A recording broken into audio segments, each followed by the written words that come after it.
नमस्कार दोस्तों, स्वागत है आप सभी का आपके अपने YouTube चैनल वर्दी क्लासेज में। तो आज की इस क्लास में हम लोग देखेंगे UP triple SC paid GS practice set 6। तो चलिए शुरू करते हैं पहले प्रश्न से। पहला प्रश्न कह रहा है कि निम्नलिखित युद्धों को नीचे दिए गए कूट के आधार पर कालानुक्रम में व्यवस्थित कीजिए। तो जितने भी जो ये युद्ध हैं यह सब किसके द्वारा लड़े गए हैं पहले जान लीजिए। तो यह सब औरंगजेब के द्वारा लड़े गए हैं। किसके द्वारा? औरंगजेब के द्वारा। और किस लिए लड़े गए? उत्तराधिकार के लिए। तो औरंगजेब द्वारा उत्तराधिकार के लिए जो लड़े गए युद्ध हैं, ठीक है, वह निम्न है। और इसमें सबसे पहले आपको क्या डेट पता होना चाहिए, तभी इसको हम क्रम से बैठा सकते हैं। अच्छा, बात करते हैं धर्मत युद्ध का। तो यह हुआ था आपका 15 अप्रैल। कब हुआ था? 15 अप्रैल, ठीक है, 1658 में। 15 अप्रैल 1658 में। फिर बात करते हैं बहादुरपुर के युद्ध की। तो बहादुरपुर, इसको बहादुरगढ़ के नाम से भी जानते थे। तो बहादुरपुर का युद्ध जो था वह था आपका 24, ठीक है, 24 फरवरी 1658 में यह भी था। बात समझ गए। उसके बाद बात करते हैं खजुआ का युद्ध। तो खजुआ का युद्ध था आपका 5 जनवरी, ठीक है, 5 जनवरी 1659, 5 जनवरी 1659। फिर बात करते हैं सामूगढ़ के युद्ध की। तो वह था आपका 29 मई, ठीक है, 29 मई 1658।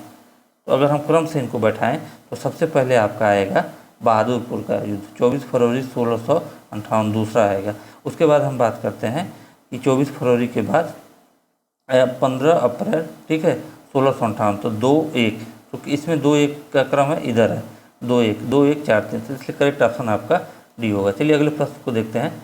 अगला प्रश्न कर रहा है कि निम्नलिखित में से किस मध्यकालीन शासक ने सार्वजनिक वितरण प्रणाली प्रारंभिक की थी? सार्वजनिक वितरण प्रणाली क्या है? यानी कि राशनिंग सिस्टम, राशनिंग व्यवस्था, जो राशन वाली व्यवस्था थी, इसको शुरू की थी। तो किसने शुरू किया था? वह था आपका अलाउद्दीन खिलजी। इसलिए ऑप्शन 1 क्या होगा? करेक्ट होगा। क्लियर। चलिए आगे हम बात करें कि भारतीय दर्शन की प्रारंभिक शाखा कौन है। भारतीय दर्शन की जो प्रारंभिक शाखा की बात करें तो वह था आपका सांख्य दर्शन। इसलिए ऑप्शन 1 क्या होगा? करेक्ट होगा। चलिए इनसे कुछ और भी चीज़ें पूछी जाती हैं, इनसे पूछे जाते हैं इनकी दर्शनों के प्रतिपादक। तो सांख्य दर्शन के प्रतिपादक की बात करें तो वह थे आपके कपिल मुनि। कौन थे? कपिल मुनि। आगे हम बात करते हैं अगले प्रश्न को कि अगर बात करें मीमांसा की, तो मीमांसा के थे जैमिनी। यह एग्जाम में ऐसे पूछता है कि मीमांसा दर्शन जो था उसके प्रतिपादक कौन थे? तो जैमिनी थे। ऐसे आपको एग्जाम में सीधे प्रश्न आप इसके आते हैं। उसके बाद हम बात करते हैं वैशेषिक की बात करें तो यह थे आपके कणाद ऋषि। वैशेषिक के कौन थे? कणाद। और उसके बाद हम बात करें चाणक्य के, ठीक, चाणक्य की बात करें तो वह थे आपके, यहाँ पर इनकी बात करें तो चाणक्य भूल रहा हूँ यहाँ पर, तो इसलिए ऑप्शन 1 क्या होगा? करेक्ट होगा। चलिए आगे हम देखते हैं अगले प्रश्न को हम देखेंगे। यहाँ पर अगला प्रश्न है, देखिए कि द्वितीय बौद्ध संगीति, चाणक्य कोई दर्शन नहीं है, सॉरी, चाणक्य दर्शन नहीं। कौन कौन से दर्शन थे? मीमांसा। अब अगर हम बात करें इसी में, सांख्य दर्शन था, वैशेषिक था, मीमांसा था, ठीक है, 3 हो गया। एक योग दर्शन था आपका, योग दर्शन। योग दर्शन, योग दर्शन के कौन से?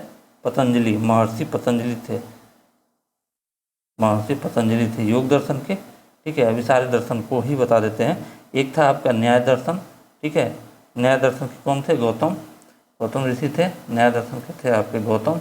और उसके बाद एक था आपका वेदांत, ठीक है, वेदांत, वेदांत जो था, वेदांत दर्शन के कौन थे? वह थे आपके बादरायण, बादरायण। क्लियर।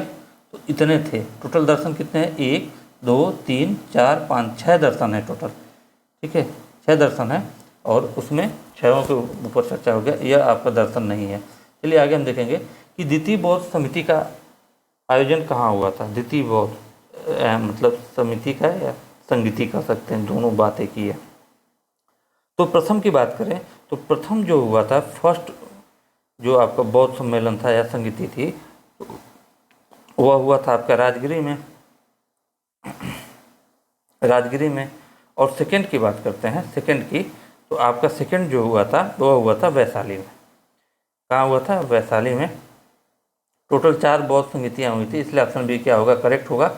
लेकिन आप जान लीजिए, थर्ड को भी जान लीजिए। तीसरा जो था आपका बौद्ध संगीति वह हुआ था आपका पाटलिपुत्र में, ठीक है, पाटलिपुत्र, यहाँ पे पाटलिपुत्र में तीसरा आपका हुआ था पाटलिपुत्र में, और फोर्थ की बात करें तो कश्मीर के कुंडलवन, ये तो सबको याद ही होगा, कश्मीर के कुंडलवन में।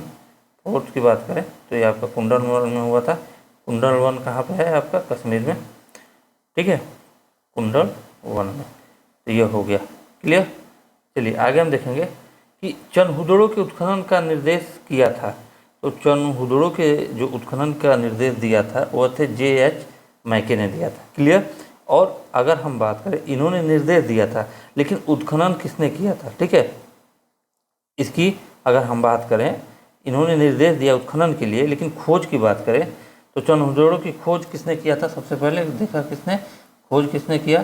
तो सन 1931 में, सन 1931 ईस्वी में, सन 1931 ईस्वी में किसने किया था? वह थे N.G. मजूमदार, N.G. मजूमदार, ठीक है, वो इसकी खोज किए थे। निर्देश तो उत्खनन के लिए दिया था किसने? J.H. मैके ने, लेकिन खोज की बात करें तो N.G. मजूमदार, N.G. मजूमदार ने, ठीक है, खोज किया था। अगले प्रश्न को देखते हैं। 1935 के भारत सरकार अधिनियम के संदर्भ में निम्नलिखित कथनों पर विचार कीजिए, ठीक है, विचार करें। देखिए दिया है, अधिनियम के अनुसार गवर्नर के प्रांतों में द्वैत शासन का उन्मूलन कर दिया गया, सही बात है, तथा प्रांतीय स्वायत्तता आरंभ की गई, तो यह बात सही है, एक है करेक्ट। दूसरा देखते हैं, समस्त प्रांतीय विधानमंडल केवल एक सदन के थे जिसको विधानसभा कहते थे, यह गलत है। समस्त प्रांतीय विधानमंडल, ठीक है, केवल एक सदन के नहीं थे, क्लियर। क्योंकि अगर हम बात करें तो उस समय असम, बंगाल, बिहार, चेन्नई और उत्तर प्रदेश में द्विसदनीय विधानमंडल था, क्लियर। चलिए आगे हम बात करें तो इसलिए इसका जो ऑप्शन होगा ए क्या होगा? करेक्ट होगा। आगे हम देखें, फॉरवर्ड ब्लॉक के संस्थापक थे, बहुत ही आसान सा प्रश्न है, वह है आपका, आंख बंद करके उत्तर टिक करिए, सुभाष चंद्र बोस, इसलिए डी ऑप्शन आपका करेक्ट होगा, क्लियर। और अगर हम बात करें कि यह फॉरवर्ड ब्लॉक की स्थापना कब हुआ था, तो यह किए थे सुभाष चंद्र बोस ने 3 मई 1939 में, ठीक है, 3 मई 1939 में, क्लियर। चलिए आगे हम बात करेंगे, बारदौली सत्याग्रह 1928 का नेतृत्व किया। तो बारदौली सत्याग्रह जो था उसका नेतृत्व किसने किया था? सरदार वल्लभ भाई पटेल ने, इसलिए ये ऑप्शन आपका क्या होगा? करेक्ट होगा, ठीक है। चलिए आगे हम देखेंगे अगले प्रश्न को, और निम्नलिखित नेताओं में से कौन एक स्वदेशी के समर्थक थे, ठीक है। तो इसमें से अगर हम बात करें, स्वदेशी के समर्थक मतलब स्वदेशी आंदोलन के समर्थक थे, इसके स्वदेशी आंदोलन के समर्थक थे। जो नेता दिए गए हैं 4 ऑप्शन, ठीक है, तो कौन समर्थक थे स्वदेशी के? तो वह थे आपका यहाँ पर अरविंदो घोष, ऑप्शन ए क्या होगा? करेक्ट होगा। और यह अगर हम बात करें कि यह स्वदेशी आंदोलन कब शुरू हुआ था, तो यह बंगाल विभाजन के विरोध में 1905 में चलाया गया था। चलिए आगे हम बात करेंगे कि निम्नलिखित को सुमेलित कीजिए तथा नीचे दिए गए कूट से सही उत्तर का चयन कीजिए। अब देखिए यहाँ पर दिया क्या है, दिया गया है कि व्यक्ति दिया गया है और उनसे संबंधित संगठन दिया गया, तो हम इसमें मैच करेंगे। राजा राम मोहन राय, राजा राम मोहन राय किससे संबंधित थे? ठीक है, वह था आपका आत्मीय सभा। आगे हम बात करें देवेंद्रनाथ टैगोर, देवेंद्रनाथ टैगोर जो था उनका था तत्वबोधनी सभा, तत्वबोधनी सभा।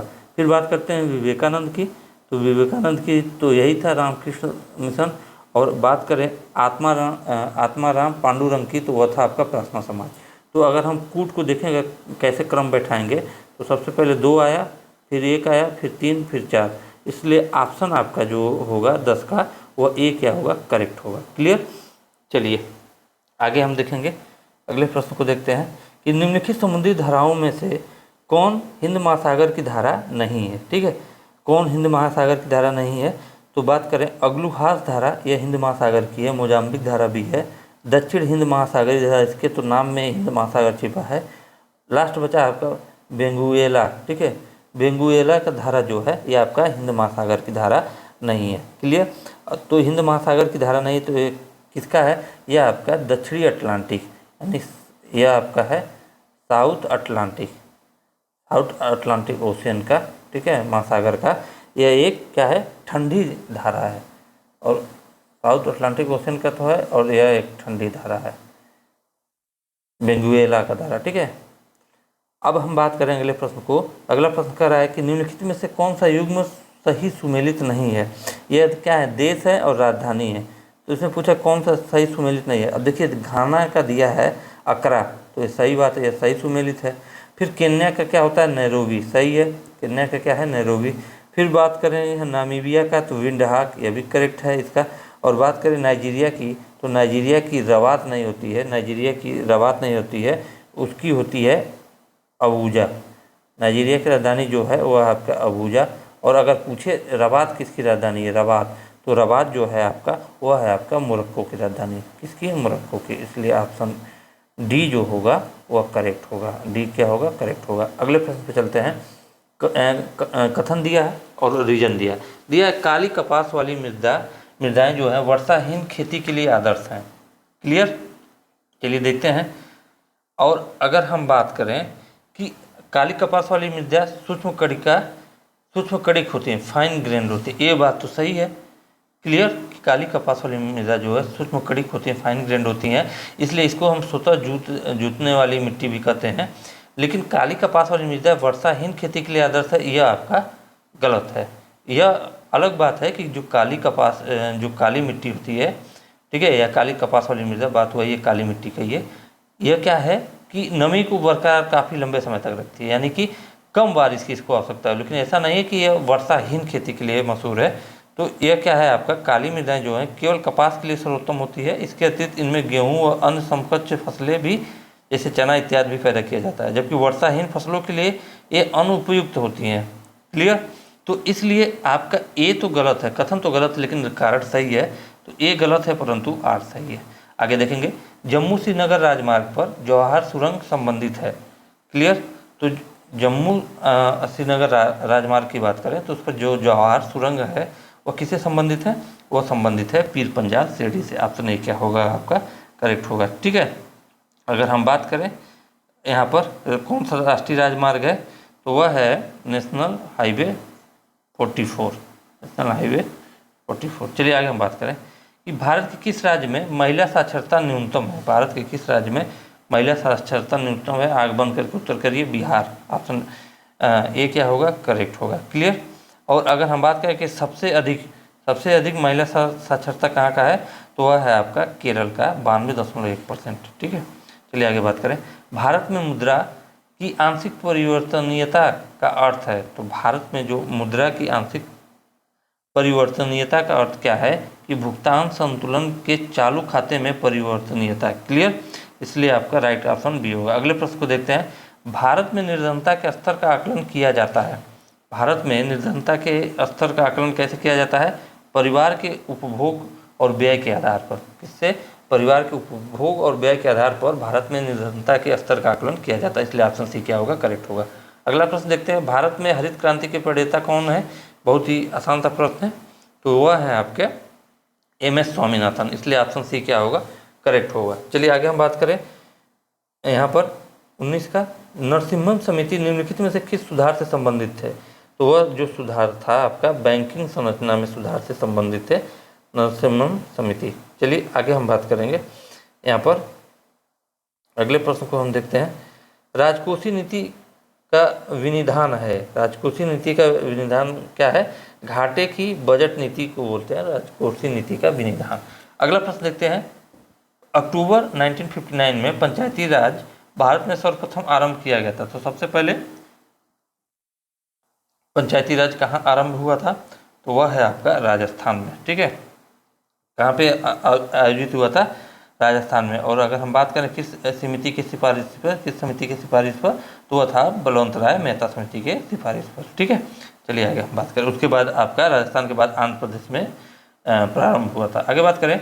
राष्ट्रपति लोकसभा को कब भंग कर सकता है, जो राष्ट्रपति है वो लोकसभा को कब भंग कर सकता है, यदि केंद्रीय मंत्रिमंडल की अनुशंसा पर, यदि केंद्रीय मंत्रिमंडल अनुशंसा करे तो राष्ट्रपति लोकसभा को भंग कर सकता है, इसलिए ऑप्शन सी क्या होगा, करेक्ट होगा। अगला प्रश्न देखते हैं कि संघीय संविधान की सामान्य विशेषताओं की सूची नीचे दी गई है एवं अंत में दिए गए कूट की सहायता से उन विशेषताओं का चयन कीजिए। यहाँ पर हम देखेंगे सूची। ठीक है, बात समझ आ रहा है। तो जो आपकी बात करें यहाँ पर सबसे पहले कि लिखित संघीय संविधान की समान विशेषताओं की सूची नीचे दी गई है और अंत में दिए गए कूट की सहायता से उन विशेषताओं का चयन कीजिए। लिखित एवं कठोर संविधान है, सही बात है। उसके बाद अगर हम बात करें यहाँ पर केंद्र और संघतरित इकाइयों के मध्य शक्तियों का बंटवारा, यानी केंद्र और राज्य के मध्य शक्तियों का बंटवारा होता है, तो सही बात है, इसलिए 2 भी सही है। अगला कह रहा विधायिका और कार्यपालिका के मध्य शक्ति पृथक्करण है, यह तो गलत बात है। और द्विसदनी राष्ट्रीय विधानमंडल है, ये 4th भी करेक्ट है। तो आपका सही होगा पहला, दूसरा और चौथा, इसलिए ऑप्शन सी क्या होगा, करेक्ट होगा। आगे हम देखेंगे कि निम्नलिखित में से किन अनुच्छेदों को राष्ट्रीय आपातकाल के दौरान निलंबित नहीं किया जा सकता है। ठीक है, तो कौन से ऐसे अनुच्छेद हैं, तो वह है आपके वह अनुच्छेद है अनुच्छेद 20 तथा अनुच्छेद 21। ठीक है, अब अनुच्छेद 20 क्या है, अनुच्छेद 20 की बात करें तो अपराधों के लिए दोष सिद्धि के संबंध में संरक्षण क्या है, अनुच्छेद 20। और इस अनुच्छेद 21 की बात करें तो प्राण एवं दैहिक स्वतंत्रता, प्राण एवं दैहिक स्वतंत्रता किससे संबंधित है, अनुच्छेद 21 से, इसलिए आपका राइट ऑप्शन क्या होगा, डी। अगला प्रश्न देखते हैं कि भारत के संविधान में उद्देशिका का विचार लिया गया था। 25 देखेंगे तो भारत के संविधान में जो उद्देशिका का विचार लिया गया था यूएसए के संविधान से, इसलिए करेक्ट ऑप्शन आपका डी होगा। थायमिन है, ठीक है, थायमिन है, तो थायमिन किस विटामिन का नाम है, थायमिन जो है आपका वह है विटामिन B1, विटामिन B1, इसलिए ऑप्शन आपका डी क्या होगा, करेक्ट होगा। अगर हम बात करें विटामिन सी की तो इसको हम बोलते हैं एस्कॉर्बिक एसिड या एस्कॉर्बिक अम्ल। ठीक है, इस विटामिन का नाम है एस्कॉर्बिक अम्ल। अगर हम बात करें विटामिन B2 की तो वह है आपका राइबोफ्लेविन, क्या है, राइबोफ्लेविन, इसको हम बोलते हैं राइबो, ठीक है, राइबोफ्लेविन, ठीक है, राइबोफ्लेविन। और उसके बाद अगर हम बात करें विटामिन B6 की तो विटामिन B6 होता है पायरिडॉक्सिन, क्या होता है, इनका एक केमिकल नेम है पायरिडॉक्सिन, ठीक है, पायरिडॉक्सिन। चलिए आगे हम देखेंगे, अगला देखेंगे निम्नलिखित में से कौन सा कोशिकांग अनुवांशिकी अभियांत्रिकी से संबंधित है। तो कौन सा कोशिकांग है, वह है आपका प्लाज्मिड। ठीक है, अच्छा, प्लाज्मिड जो होता है, प्लाज्मिड जीवाणु कोशिकाओं में स्वतंत्र रूप से प्रतिक्रिया बनाने में सक्षम होते हैं। ठीक है, और इनका वाहक के रूप में प्रयोग किया जाता है। चलिए आगे हम बात करें, अगला प्रश्न, ठीक है, 28 का देखेंगे, सूची फर्स्ट को सूची सेकंड से सुमेलित कीजिए और सूचियों के नीचे दिए गए कूट का प्रयोग कर सही उत्तर चुनिए। अच्छा, अब यहाँ पर हम देखेंगे कि जर्मन सिल्वर है, जर्मन सिल्वर है, तो जर्मन सिल्वर में क्या क्या होता है पहले ये जानिए। जर्मन सिल्वर में होता है आपका तांबा, जर्मन सिल्वर में होता है आपका तांबा, ठीक है, तांबा होता है, प्लस निकिल होता है, प्लस निकिल होता है, और प्लस इनके में जिंक होता है। 3 चीज़ों से मिलकर बनता है। तो यहाँ पर हम देखेंगे, यहाँ पर तो कौन सा ऑप्शन मिल रहा है, ए से, ए के साथ कौन सा मिल रहा है, तो जर्मन सिल्वर के साथ कौन मिल रहा है, आपका निकिल मिल रहा है। ठीक है, तो ए का हो जाएगा आपका 2, ए का हो जाएगा 2। चलिए आगे हम देखेंगे, यहाँ पर ए का 2 हो गया, और उसके बाद हम आगे देखेंगे सोल्डर। क्लियर, तो सोल्डर में क्या मिलता है, सोल्डर में मिलता है सीसा और टीन, सोल्डर में मिलता है सीसा, ठीक है, प्लस टीन, यह मिलता है आपका सोल्डर में। तो यहाँ पे कौन सा ऑप्शन होगा, 1, यानी कि बी का हो जाएगा 1। क्लियर, ब्लीचिंग पाउडर की बात करें तो ब्लीचिंग पाउडर में क्लोरीन मिलता है, तो सी का हो जाएगा आपका 4, क्लोरीन मिलता है तो सी का हो जाएगा 4।